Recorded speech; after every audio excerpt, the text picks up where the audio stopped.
खुलुमबाय गिबियावनो नोंथांमोन बयनिसिमबो गोजोन फुंबिलिनि गाहाम हामलायनायखौ बावहरग्रोनाय जाबाय। लोगोसे सोरजिथा क्रिएटिभिटी चेनेलावबो बरायनानै लाग्रोनाय जाबाय।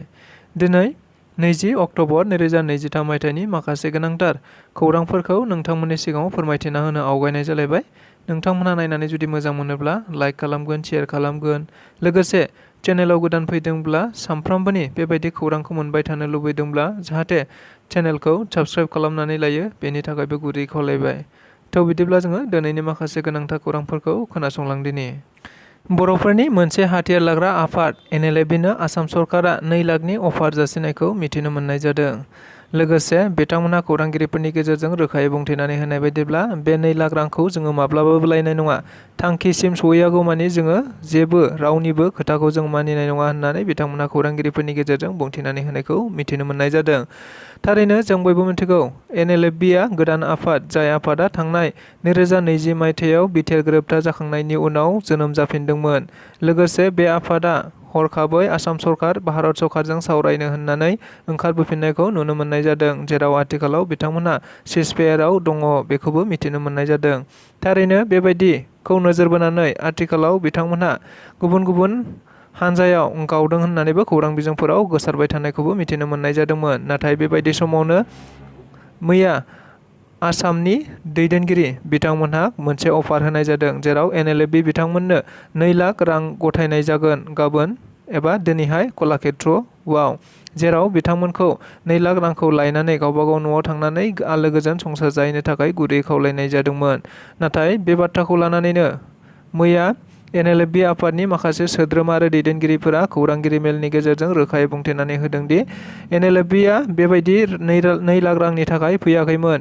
मानोना NLFआ बर' हारिनि जेंना जेंसिफोरखौ सुस्रांनो थाखायसो आखायाव हाथियार दैदोंमोन। लोगोसे थांखियाव सहैयागौमानि NLFआ माब्लाबाबो बे 2 लाख रांजों गोजोननाय नङा, जेराव बिथांमोनहा गावसिनि थांखिखौ बुंथिनानै होनाय बायदिब्ला गिबियाव रन्जन दैमारिखौ जेलनिफ्राय बरननाय, लोगोसे गुबुन गुबुन दैदेनगिरि बिथांमोनखौबो जेलनिफ्राय बरननाय आरो जेलनिफ्राय जेब्लासिम बरननाय जाया अब्लासिम NLF आफादा 2 बोसोर 3 बोसोर आरो जेसेबांखि बोसोर लाया मानो सोमावसारलांबाय थागोन होननानै बिथांमोनहा खौरांगिरिफोरनि गेजेरजों रोखायै बुंथिनायखौ नुनो मोननाय जादों।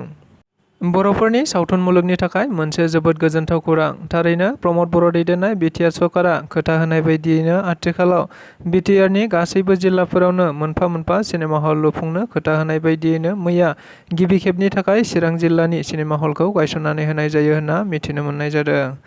थारैनो जों बयबो खौरां बिजोंफोरनि गेजेरजों मिथिनो मोनबाय थानाय जादोंमोन जे प्रमद बर'आ सिनेमा हल एबा सावथुन मुलुगनि थाखाय मोनफ्रोमबो जिल्लायाव गावबागाव रां खरस खालामनानै सिनेमा दिहुननायनि थाखा फैसाखौ मोनफिननांगौनि थांखिजों गंफ्रोमबो जिल्लायाव गंफा गंफायै सिनेमा हल लुनानै होनाय जागोन होननानै बुंनाय बायदिनो मैया गिबि खेबनि थाखाय चिरां जिल्लायाव सिनेमा हलखौ गायसनग्रोनाय जायो होनना मिथिनो मोननाय जादों। मख'जाथावदि बे सिनेमा हलखौ गुबैयै 2 कौटि आरो 20 लाख रांनि लुफुंनाय जागोन होनना बुंथिनानै होबावदों। मख'जाथावदि गासैबो जिल्लायाव लुफुंनो गोनां सिनेमा हलखौ गुबैयै डिजिटेल गोदान मुगानि टेक्न'लजिजों लुफुंनाय जागोन होननाबो खौरांगिरिफोरनि सिगाङाव रोखायै बुंथिनानै होबावदों प्रमद बर' बिथाङा। लोगोसे बे हाबाफारियावनो MLA लरेन्स इस्लारि, MP रोनगोरा नार्जारि, लोगोसे बिसानि मानगोनां आफादगिरि फुंखा महिलारि बिथांमोनहाबो खौरांगिरि मेलनि गेजेरजों जोबोद गोजोननायखौ फोरमायनायखौ नुनो मोननाय जादों। बड'फा गोजोथियारि सोलायनाय मावथांखिनि जोहै दुलाराय बर' फरायसा आफादजों खुंजानाय देग्लाय 2थि 13 बोसोर बैसोनि जोलुर बादायलायनाय हाबाफारिखौ खुंफुंनायखौ नुनो मोननाय जादों। मख'नो गोनांदि दुलाराय बर' फरायसा आफादा सोलोंथाइजों लोगोसे गुबुन गुबुन बिथिङाव जौगानांगौखौ नोजोर बोनानै बायदि हाबाफारि लानानै बड'फा गोजोथियारि सोलायनाय मावथांखिनि सिङावनो गुबुन गुबुन हाबाफारि लाबोबाय थादों।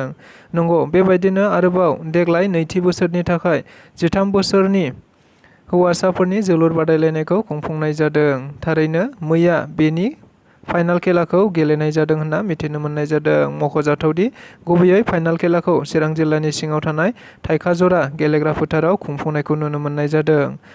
थारैनो मिथिनो मोननाय बायदिब्ला मैयानि फाइनाल खेलाखौ गुबैयै चिरां जिल्ला दुलाराय बर' फरायसा आफाद आरो उदालगुरि जिल्ला दुलाराय बर' फरायसा आफादनि हेंथायै गेलेगोन होनना मिथिनो मोननाय जादों। लोगोसे बे हाबाफारियावनो बाहागो लानानै दुलाराय बर' फरायसा आफादनि आफादगिरि बिथाङा खौरांगिरिफोरनि सिगाङाव बुंथिनानै होनाय बायदिब्ला दुलाराय बर' फरायसा आफादाबो दाबो सोमावसारनायखौ गाराखै, नांगौ समाव सोमावसारनायखौ आथिखालावबो लाबाय थानायखौबो नुनो मोननाय जादों।